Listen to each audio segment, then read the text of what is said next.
Brenda and Cameron were on their way back home. Even though Cameron was busy working on his laptop, he noticed Brenda's quietness. What's wrong? Nothing. Did you know Brennan Riley before? Why do you ask? Well, I heard she's back in town. I saw a picture of her, and she's very pretty. I'm sure you find her attractive. I don't know her well. Do I look similar to her? I don't think so. Then tell me, who's better looking out of the two of us? There's no comparison. She isn't half as beautiful as you are. Really? Then why were you reading the news about her? Have you been peeping at my computer? I'm just not used to people looking at my computer. Brenda wasn't happy with Cameron's response.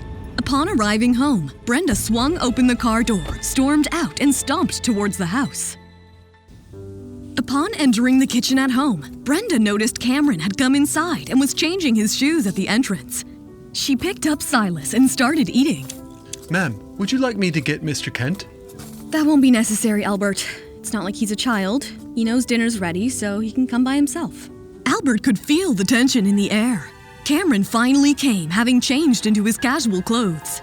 During the meal, the atmosphere between them was strained. Later, Brenda was sitting on the couch by herself eating her ice cream. Contrary to Cameron's usual routine, he sat beside her with his laptop and began working. Aren't you worried about me seeing your screen? Cameron noticed a trace of ice cream on her upper lip and moved toward her, wiping it off. Do you want to see it? Not at all. Silas, can Auntie sleep with you tonight? The little boy's eyes lit up as he nodded in agreement. Although he saw his father's darkening expression, he was happy that he would get to sleep next to Brenda again that night. Come on then, let's go to bed. As Silas fell asleep, Brenda found herself tossing and turning. She had become dependent on Cameron's presence. Without the comforting warmth of his body, she couldn't sleep.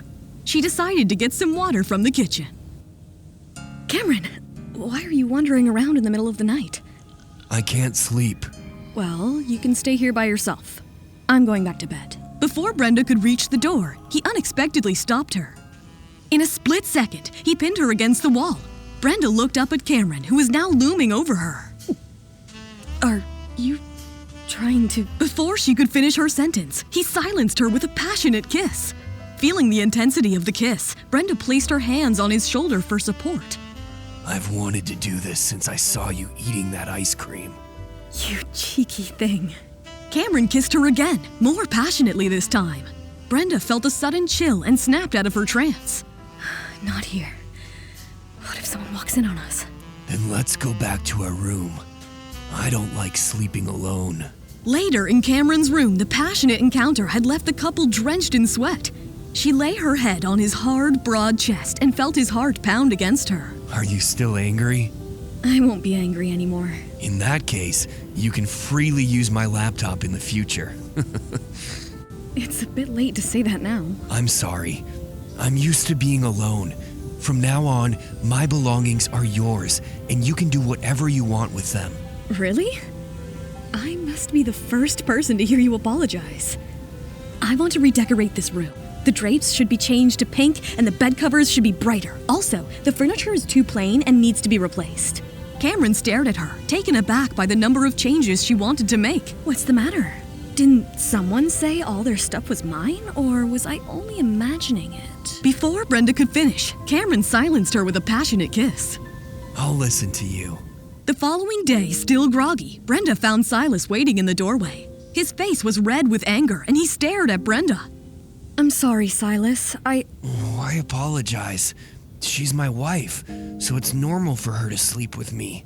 Your auntie slept with you for the night's first half, so you shouldn't complain. Cameron wrapped his hand around Brenda's waist possessively. Why would you say that to Silas? I'm telling him the truth. You bad daddy! Brenda tried going after Silas, but Cameron held her back. Don't worry about him. His emotions are more delicate than those of other children. You need to be more careful in how you speak to him. Don't worry. He understands. Oh, by the way, tomorrow is the final of the design competition.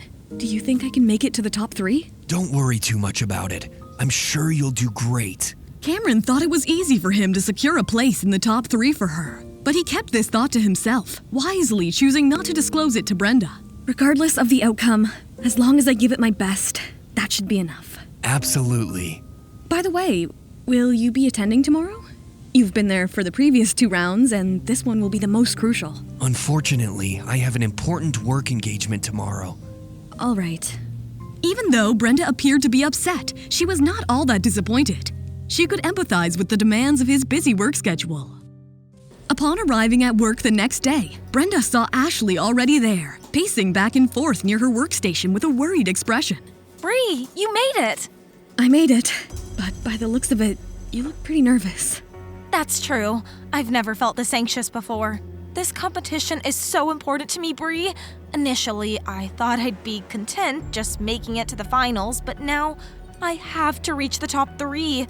It's not just about the prize money. I want to make it to the national tournament. It will be a chance for me to meet Brennan Riley. Wouldn't that be amazing?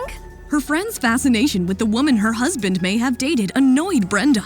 She made her way to the auditorium where the competition would be held. Upon entering the hall, Brenda noticed a group of reporters sitting in the back row. Several television cameras had been set up because the event would be broadcast live on local television. Is all of this really necessary for a company's internal competition? The intensity of this room is making me even more stressed. What should I do, Bree? My heart's going to leap out of my chest. I'm not prepared for this. All their fellow contestants shared the same anxiety, with fear visible in their eyes. Hannah, who had ranked first in the second round, was no exception. As the competition neared its start, the 5 contestants were ushered backstage to wait. I never expected our final contenders would all be women. It seems that we ladies truly excel when it comes to clothing designs. All right, I'd better move on before the men in the audience protest. Let's discuss the rules for the finals. Everyone was waiting anxiously for her to announce the rules of the competition. Brenda, who was pretty confident, was now nervous, stressed, and anxious. Being showcased on live television added to her jitters, and Brennan Riley's name kept coming back to haunt her. Will Brenda be able to overcome her fears of the finals and thoughts about Brennan Riley? Or will she be able to overcome them and succeed in the very important design competition? Hi, Brenda here. Hope you are loving Love Bargain. Keep following us as we release a new episode of Season 1 daily on YouTube. You can jump the queue and unlock all seasons of the audio series by installing the Pocket FM app now. Just click on the link in the description. To watch the next episode of Season 1, tap here, and to watch the full Season 1, click on the playlist.